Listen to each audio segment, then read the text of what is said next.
Good morning mga classmate, this is Rugby TV again at ngayon mga classmate, ang topic natin ay ipapakita ko sa inyo yung ating kaka 3 times winner lang no na kuan na round head cross natin. Ito, pero bago ang lahat mga classmate, shout out ko muna si Super Andre Game Farm, tapos si Doc Mark, Doc Rizal ng Excellence, tapos si Sir Dolatre at Doc Ramil Di Makulangan. Alright.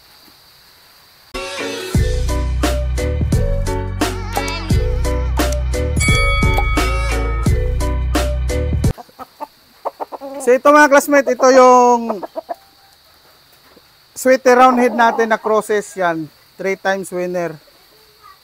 Oh. White leg siya mga classmate yan. Bull stag pa to mga classmate. 18 months, mga ganun. 16, 18 months.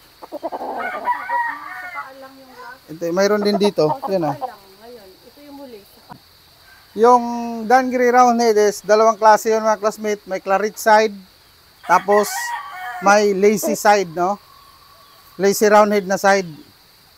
Kasi ang history talaga niyan, according to my boss o my mentor, is ang breeding ni Dangri is claret lang tsaka lazy round head lang. Ayan.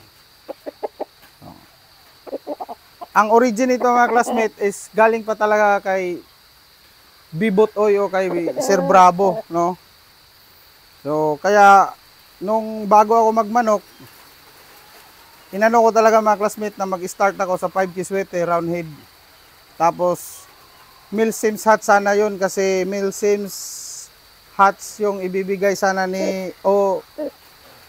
ibibigay ni GJ Southstar sa akin para kuan kanang mag-start ba. Kaso sayang daw kasi nawala na yung Milsims hats na Ligban number 17 na galing kay Milsims mismo na binigay doon kay anak yun sa mga binigay ni Milsims kay Bibot Oy. Sayang yun. Yung mga nagpapanalo sila tatasala dati mga classmate. Ito yung pinakaunang breed ko dito. Yung early bird. Tama. National pala to Kaso, tingnan mo mga classmate, dinukturan. Tinanggal yung wing band. Tapos, ganito lang yung ganyan lang magpungos.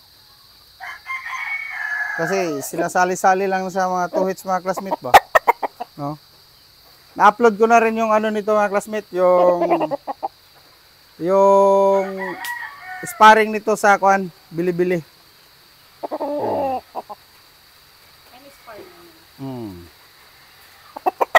Maganda to. Hindi ko nga akalain na mag-perform siya ng ganun eh. Kasi basic lang naman yung namin mga classmate. Basic lang yung conditioning, no? Kasi ang totoo mga classmate, hindi dahil sa gamot baka kasi isipin ng iba na pag binigyan mo ng ganito, malakas ng palo ng manok mo. Hindi yan kasi maraming faktor yan. Isa yon sa enhancer pero hindi yun yung pinakaugat. Kasi ang number 1 dyan mga classmate is bloodline. Tapos upbringing. Pagka upbringing mo, conditioning mo, yon. Doon ka papasok. Kung paano yung diskarte ng manok, ganyan, malakas, nagbe-break. Tapos, iba-iba tayong, sa pagmamanok ito mga classmate, kung titingnan mo nga, round head lang siya talaga na round head, typical. Literal.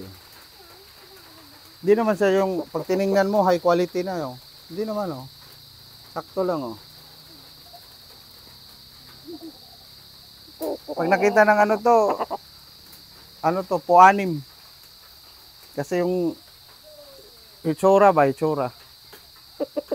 Pero nakakabulag talaga ito mga classmates. Sigurado na ako dyan. Ayos na to, mate. Ito, mate, kinukuha ko to ulit. Bibreed ko na siya. Pwede kong gawing seed pal yung mga siblings nito. Kasi breeder man ako. Para ma-maintain ko to. At alam ko kung saan ko ibangga to mga classmate. Yung nandito lang sa akin. Pwede kong ibangga sa puti ko.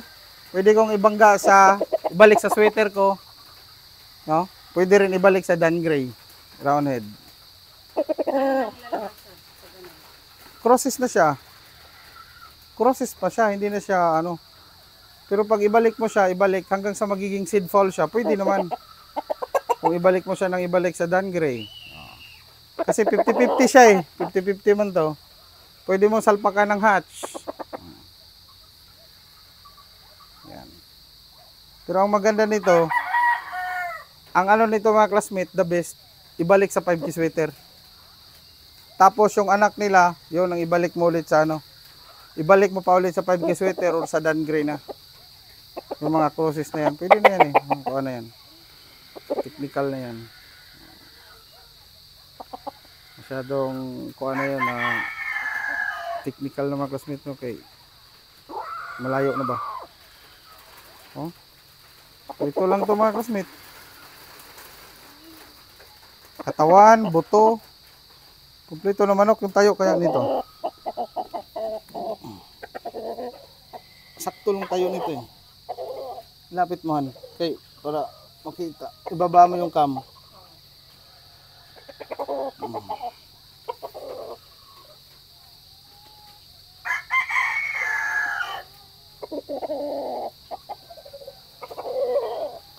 Ano pag naano to, nagkakto.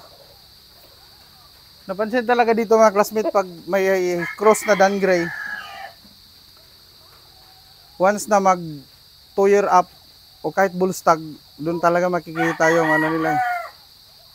Doon yung kahit yung unang champion ko mga classmate is sa Cock Derby.